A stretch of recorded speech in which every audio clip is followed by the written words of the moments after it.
नमस्कार, मैं हूं खुशबू पांडे। स्वागत है आपका हमारे खास कार्यक्रम हरियाणा डायरी में। हरियाणा डायरी में हम बात करेंगे सत्ता के सिंहासन से लेकर जनता के सरोकार तक। साथ ही हम आपको बताएंगे प्रदेश सरकार की हर योजना के बारे में जिनका सीधा संबंध हरियाणा की जनता से है। जो योजनाएं प्रदेश के विकास को नई गति प्रदान करेंगी और हरियाणा की जनता का चहुमुखी विकास भी करेंगी, ताकि प्रदेश की जनता तरक्की की राह पर आगे बढ़े और हरियाणा प्रदेश उन्नति की नई ऊंचाइयों को छूता हुआ प्रगतिशील रहे। तो अगले 30 मिनट तक बने रहिए हमारे साथ और देखते रहिए हरियाणा डायरी।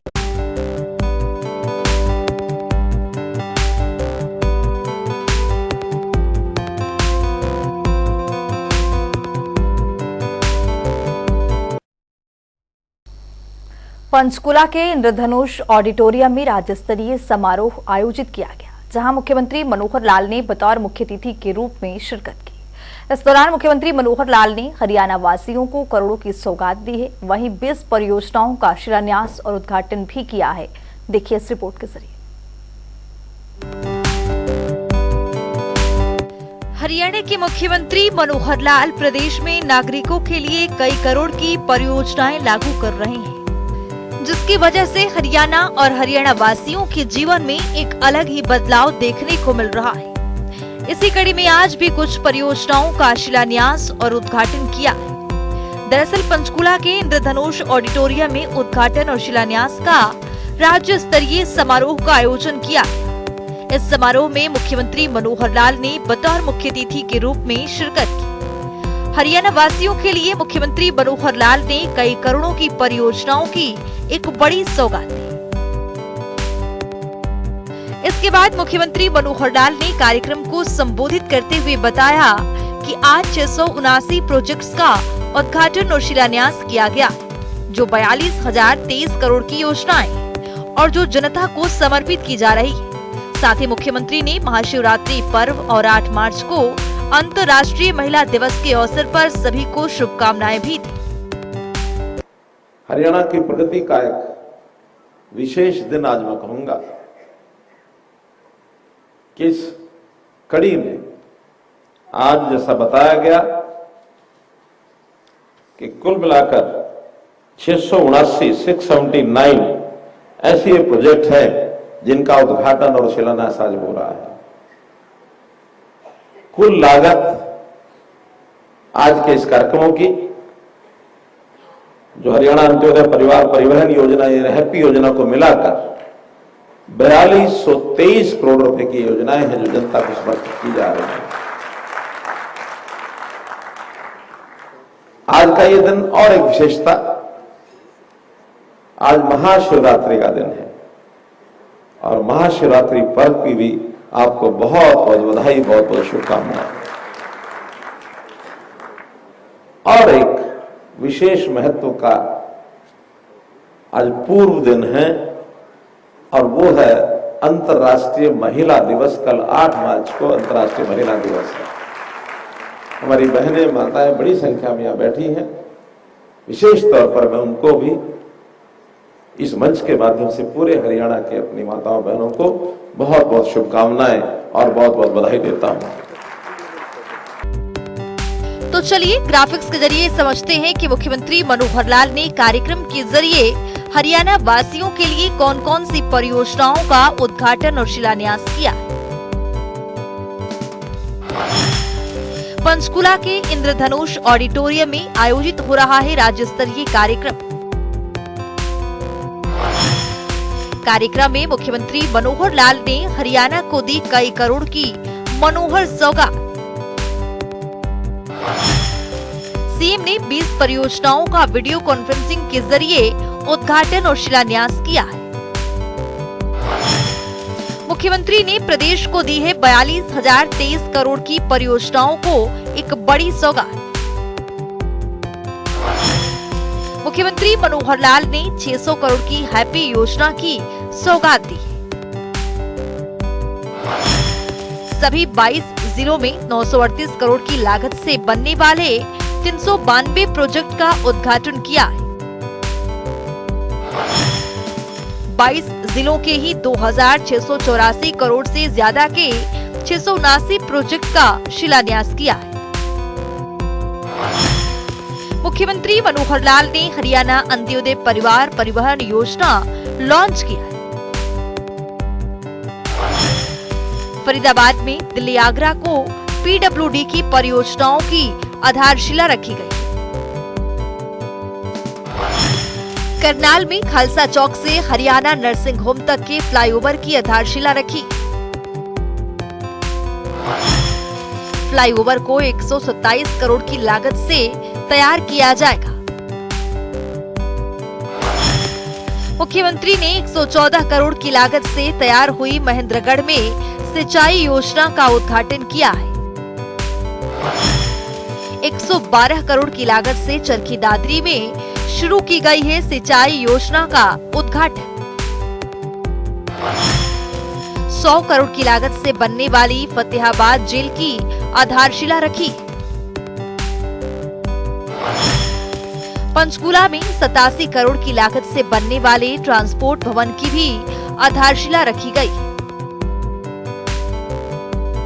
कार्यक्रम में मुख्यमंत्री मनोहर लाल ने बताया है कि हमने बीते 10 सालों में पूरे प्रदेश में और देश में हरियाणा में इंफ्रास्ट्रक्चर की कई प्रोजेक्ट्स का शिलान्यास और उद्घाटन किया है। उन्होंने कहा कि हरियाणा में विकसित भारत संकल्प यात्रा के 6,500 कार्यक्रम हुए और इन कार्यक्रमों में जो मांगे आई और उनमें भी संकल्प विद कर लिया गया है।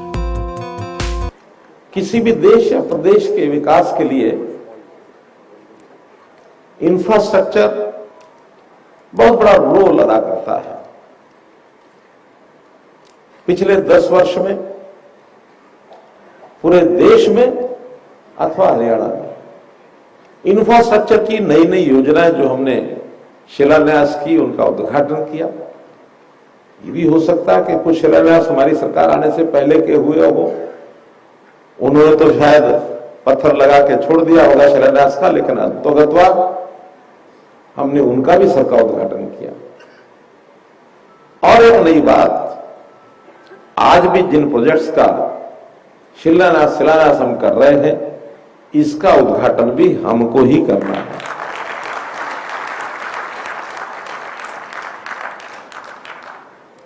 पिछले दिनों में जन संवाद के कार्यक्रम हुए और बाद में विकसित भारत जो संकल्प यात्रा, ये यात्रा शुरू हुई। देश भर के गांव में, शहरों में, अरवाड़ में सब जगह पहुंची। हरियाणा में भी लगभग 6,500 कार्यक्रम हुए हैं। इन सब कार्यक्रमों में भी बहुत सी मांग, बहुत सी डिमांड्स ये आई हैं। उनको सबको हमने संकल्पित कर लिया, संकल्पबद्ध कर लिया। हजारों की संख्या में वो योजनाएं भी हैं। गांव की गली से लेकर के और नेशनल हाईवे तक बड़ी बड़ी परियोजनाएं भी उसमें हैं। उन सब पर भी बहुत तीव्र गति से काम चल रहा है। आचार संहिता लागू होने वाली है, तो आचार संहिता से पूर्व की जितनी हमारी तैयारी थी, उनका तो आज शिलान्यास उद्घाटन सब कर दिया है। लेकिन 3 महीने, लगभग 2.5 महीने अब लोकसभा के चुनाव के कारण से आचार संहिता लागू हो जाएगी। निश्चित रूप से जैसे ही चुनाव समाप्त होंगे, मई अंत में अथवा जून के प्रथम सप्ताह में फिर से एक कार्यक्रम इसी प्रकार का किया जाएगा। फिर से हजारों करोड़ रुपए की योजनाओं को जनता को समर्पित किया जाएगा। मुख्यमंत्री मनोहर लाल ने बताया है कि हिसार में जो महाराजा अग्रसेन एयरपोर्ट बनने जा रहा है, उसकी वजह से आसपास के जिलों में प्रगति हो रही। मुख्यमंत्री ने बताया कि हरियाणा में नीति आयोग के हिसाब से 14 लाख परिवार गरीबी रेखा से ऊपर उठ रहे। अब जो एयरपोर्ट महाराजा अग्रसेन एयरपोर्ट हिसार में जो बनने जा रहा है, उसके कारण से हिसार और उसके आसपास के जिले, फिर उसमें हिसार है, जींद है, भिवानी है, फतेहाबाद है, सिरसा है, इन जिलों को भी उसी प्रकार की प्रगति के रास्ते दिखेंगे जैसे दिल्ली के आसपास और चंडीगढ़ के आसपास दिख रहे हैं। हमारा प्रदेश बहुत बड़ा नहीं है, छोटा प्रदेश है। तो छोटे प्रदेश में इस प्रकार के एयरपोर्ट एक साथ साथ 8-8 जिलों को भी अगर तीनों एयरपोर्ट कवर करते हैं तो पूरे हरियाणा की प्रगति एक समान है। प्रगति का ऐसा मैं नहीं कहता कि पिछली सरकारों ने बिल्कुल की नहीं होंगी, लेकिन जिस प्रकार के काम उस समय होते थे, एक रीजनल लेवल पर काम करके और अपने आप को तीसरी मान लेते थे, लेकिन हमने 2014 में आते ही कहा था हरियाणा का एक समान विकास, ये हमारा मोटो रहेगा, ये हमारा ध्येय रहेगा, उसमें किसी प्रकार की कोई दुविधा ये हम नहीं आने देंगे। तो लोगों की खुशहाली भी इससे आती है, व्यवसाय बढ़ता है, लोगों को रहन सहन की सुलभ तरीका, आमदन अच्छी होती है। तो अभी नीति आयोग ने पिछले दिनों में एक 2023 के अंदर रिपोर्ट दी है, जिसमें उन्होंने कहा कि हरियाणा एक ऐसा प्रदेश है जिसके 14 लाख परिवार गरीबी रेखा से ऊपर उठे। 14 लाख परिवार, क्योंकि नीति आयोग के स्तर पर ये जो गरीबी की रेखा है वो 1,20,000 है। उनके हिसाब से 14 लाख बाहर निकले। हमारी बीपीएल के लेवल में जो संख्या है वो लगभग 1 करोड़ आ गई है, क्योंकि 1 लाख से नीचे जैसे आज बताया जा रहा है, जो हमारे हैप्पी योजना को शुरू करने वाले ने आंकड़ा लगाया कि 84 लाख लोग ऐसे हैं जिनको हैप्पी योजना का लाभ मिलेगा। वो लेवल है 1 लाख रुपया इनकम। 1 लाख तक 84 लाख है तो 1,20,000 तक 1 करोड़ हो जाएंगे। हमने उस आय को अपने प्रदेश के लोगों को और सुविधा देने के लिए उसका दायरा बढ़ाकर के 1,80,000 रुपया कर दिया है। 1,80,000 परिवार और आ जाएंगे, लेकिन नीति आयोग के पैरामीटर के हिसाब से हमारे 14 लाख परिवार बाहर हुए हैं, अर्थात हमारा प्रदेश प्रगति कर रहा है। और उस प्रगति में ये जो विशेष अगले वर्ष है, खास करके अगर इसको मैं कहूं, प्रधानमंत्री जी के दिए हुए फॉर्मूले के हिसाब से जो अमृत काल का यह वर्ष है, 2047 तक चलने वाला है। इस अमृत काल के वर्ष में हमारा देश जहां विकसित होगा, हमारा प्रदेश भी विकसित प्रदेशों की श्रेणी में आएगा। कार्यक्रम में मुख्यमंत्री ने नागरिकों को बताया है कि हमारी सरकार ने हर जिले में एक मेडिकल कॉलेज खोलने की घोषणा की थी, जिसके तहत आज अधिकतर जिलों में मेडिकल कॉलेज बनाए गए। शेष जिलों में कॉलेज के लिए जमीन की प्रक्रिया पूरी कर ली गई है। उन्होंने कहा है कि प्रधानमंत्री नरेंद्र मोदी और केंद्रीय मंत्री नितिन गडकरी का सड़क तंत्र को सुदृढ़ करने के लिए आभार व्यक्त किया है। इसी प्रकार के हॉस्पिटल्स, मेडिकल कॉलेजेस, हर जिले में मेडिकल कॉलेज होना चाहिए, हमने 2015 में कहा था। और आज 10 वर्ष के अंदर लगभग क्या जमीन का लेवल तो सब जिलों में पूरा हो चुका है। 3 जिले ऐसे हैं जहां जमीनों का उसका शिलान्यास होना बाकी है, बाकी सब जगह शिलान्यास में हो गए हैं, उसमें निर्माण चल रहा है, कई मेडिकल कॉलेज चल चुके हैं। मेडिकल कॉलेज में एडमिशंस की संख्या जो 750 थी जब 2014 में 15 में हम आए थे, आज उन्हीं की संख्या 2000 हो चुकी है। और सभी मेडिकल कॉलेज खुलने के बाद 3,500 डॉक्टर ये हर साल एडमिशन भी लेंगे एमबीबीएस में, और 5 साल के बाद डॉक्टर उनके बाहर निकलेंगे। हरियाणा का कोई कोना, हमारी सीएचसी, पीएचसी, गांव-गांव तक हम इस सुविधा को ले जाएंगे। आयुर्वेद की व्यवस्था, इसको भी हमने खूब बढ़ाया है। तो इस नाते से मैं सब क्षेत्रों में जाऊंगा तो बहुत बड़ा समय लगेगा, लेकिन जो बड़े बड़े प्रोजेक्ट हैं जिसके कारण से आज हमारा उद्योगपति, हमारा निवेशक वो यहां आ रहा है, केएमपी, केजीपी, ये हमारी लाइफलाइन बनी है। अब उसके साथ हरियाणा ऑर्बिटल रेल कॉरिडोर वो बन रहा है, नेशनल हाईवेज। इस वजह से हर जिला एक जिले से दूसरे जिले तक नेशनल हाईवे से जुड़ चुका है। कोई जिला ऐसा नहीं है जो आज नेशनल हाईवे से न जुड़ा हो। और मैं तो धन्यवाद करूंगा हमारे प्रधानमंत्री जी का और परिवहन मंत्री नितिन गडकरी जी का। हमने जब कहा उसी समय कोई भी सड़क मांगी, उनका ठीक है, इतनी सही। लगभग 60,000 करोड़ रुपए की सड़कें हरियाणा के अंदर बनाई गई है। अभी 2 दिन बाद 11 तारीख को द्वारका एक्सप्रेसवे दिल्ली का प्रधानमंत्री जी स्वयं आ रहे हैं उसका उद्घाटन करने के लिए। 7,000 करोड़ रुपए का वो एक ही मार्ग है, 7,000 करोड़ रुपए का। मुख्यमंत्री मनोहर लाल ने कहा कि परिवार पहचान पत्र के जरिए पात्र नागरिकों को सरकारी योजनाओं और सेवाओं का लाभ उनके घर द्वार पर ही दिया जा रहा है। हमारी सरकार का ध्येय है कि सरकारी साधनों पर पहला हक गरीब का है, इसलिए हम फ्री में न देकर लोगों को स्वावलंबी बनाने पर जोर दे रहे हैं, ताकि वे आत्मनिर्भर बनकर अपना जीवन यापन करें। हमने व्यक्ति के जीवन को सुखी करने के लिए जो टेक्नोलॉजी का सहारा लिया है, हर गरीब व्यक्ति जो नीडी है, जो जरूरतमंद है, उसको उसके घर में जरूरत की यानी उसकी आवश्यकता पूर्ति हो। सरकार की सारी योजनाएं, सेवाएं हर व्यक्ति उसको मांगने से नहीं, बल्कि आवश्यकता हम देखेंगे, आवश्यकता उसको घर जाके देंगे। इसके हमने जो परिवार पहचान पत्र एक विषय जो चालू किया है, इसकी भी बहुत बड़ी सराहना भी हो रही है और बहुत लोग इसको अपने यहाँ लागू करने के लिए भी हर प्रदेश में उन्होंने शुरू किया है। आय कितनी है जानकारी मिलती है। ये ठीक है कि गरीब परिवार को सरकारी सुविधाएं पहले मिलनी चाहिए, एक सिद्धांत है। सुविधाएं लेने के लिए अब कुछ लोगों की इच्छा होती है कि हमारी जितनी इनकम है उसको कम दिखा दो, शिकायतें करेंगे, दौड़ के आएंगे, मेरी एक क्लास 80,000 से ऊपर लिख रखी है, कम करो ताकि मुझे राशन मिल जाए। कुछ लोग करवा भी लेते होंगे, लेकिन हमारा मकसद वो फ्री में लेकर के जाए ये नहीं है। हमारा उद्देश्य उस परिवार की, उस व्यक्ति की आय बढ़नी चाहिए। हम इस गति से चल रहे हैं। इस अवसर पर हरियाणा विधानसभा अध्यक्ष ज्ञानचंद गुप्ता, पंचकुला के महापौर कुलभूषण गोयल, मुख्यमंत्री के प्रधान सचिव उमाशंकर, मुख्य सूचना आयुक्त विजय वर्धन सहित बड़ी संख्या में नागरिक उपस्थित रहे। हरियाणा में जनसंवाद और सीएम विंडो पर आने वाली शिकायतों के संबंध में मुख्यमंत्री मनोहर लाल ने प्रशासनिक सचिवों के साथ बैठक की। इस दौरान मुख्यमंत्री ने अधिकारियों को कई जरूरी दिशा निर्देश भी दिए। मुख्यमंत्री मनोहर लाल ने कहा कि प्रदेश सरकार का लक्ष्य है कि सरकारी योजनाओं का लाभ हर जरूरतमंद व्यक्ति तक पहुंच सके। इस रिपोर्ट के जरिए देखिए।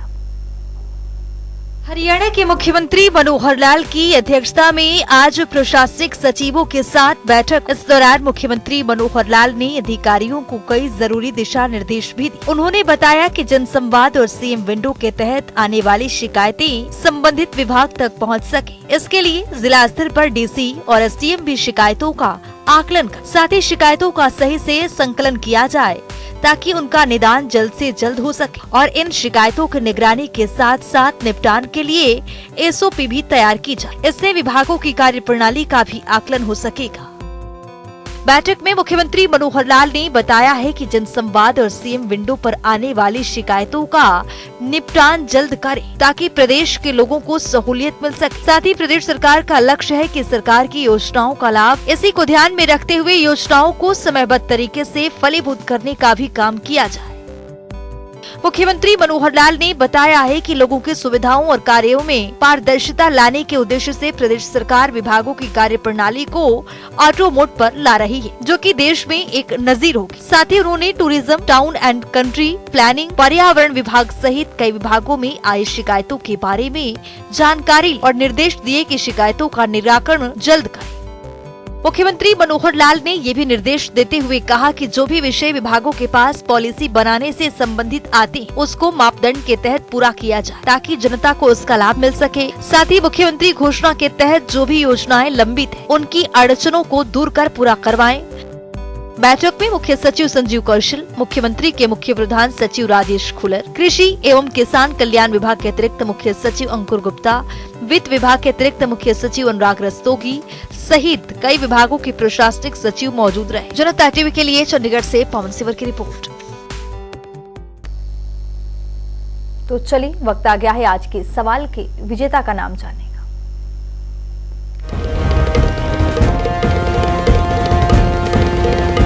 तो बात अब आज के विजेता की। जैसा कि आप जानते हैं, हर रोज एक नया सवाल पूछते हैं, सही जवाब देने वाले के नाम और तस्वीर अपने टेलीविजन स्क्रीन पर दिखाते हैं, साथ ही उसको उपहार भी देते हैं। तो चलिए जान लेते हैं कल का हमारा सवाल क्या था और कौन है इसका विजेता। कल का हमारा सवाल था, हरियाणा में श्रमिक मृत्यु सहायता योजना के तहत लाभार्थी को कितनी राशि दी जाती है?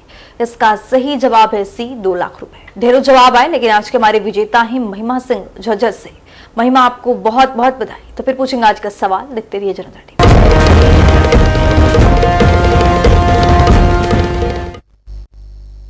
तो वक्त हो गया है आज की मुलाकात का। आज की मुलाकात में हम हर दिन नए शख्सियत से आपको रूबरू कराते हैं, उनके कार्य प्रणाली पर बारीकी से नजर डालते हैं, जानते हैं वो तमाम योजनाएं जो बनी है हरियाणा की जनता के लिए।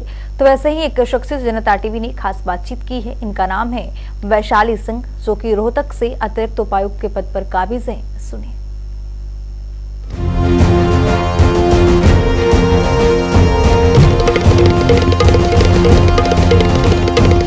देखिए, आज एनिमल हस्बेंड्री डिपार्टमेंट के लिए बहुत ही खुशी का मौका है, क्योंकि रोहतक ज़िले में डिपार्टमेंट की तरफ से 3 एम्बुलेंसेज मुहैया कराई गई हैं, जिसका हेल्पलाइन नंबर 1962 है।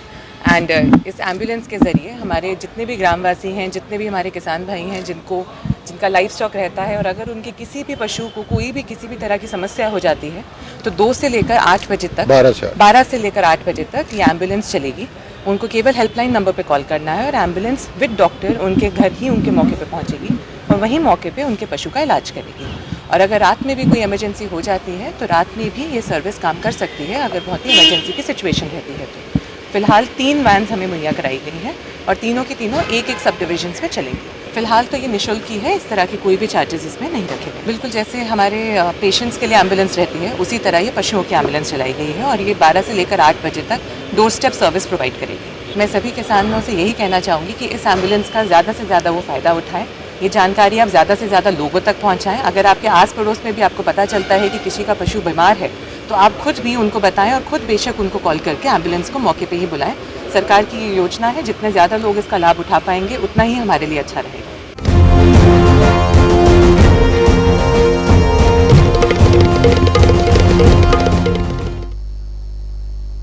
तो वक्त हो गया है आज के सवाल का। तो चलिए अब जान लेते हैं आज के सवाल में क्या कुछ है।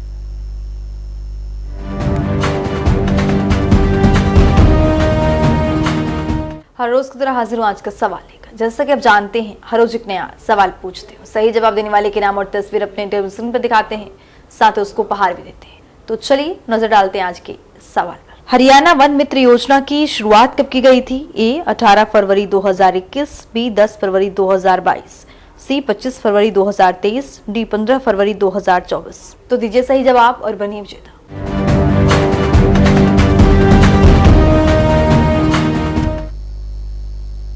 तो इस खास कार्यक्रम के जरिए हमारा मुख्य उद्देश्य हरियाणा सरकार की कल्याणकारी योजनाओं की जानकारी और उसका लाभ प्रदेश के हर एक नागरिक तक पहुंचाना है, क्योंकि जब प्रदेश का हर एक नागरिक समृद्ध और खुशहाल होगा, तभी प्रदेश विकास के पद पर अग्रसर हो पाएगा। हमारे खास कार्यक्रम हरियाणा डायरी में आज के लिए इतना ही। नमस्कार।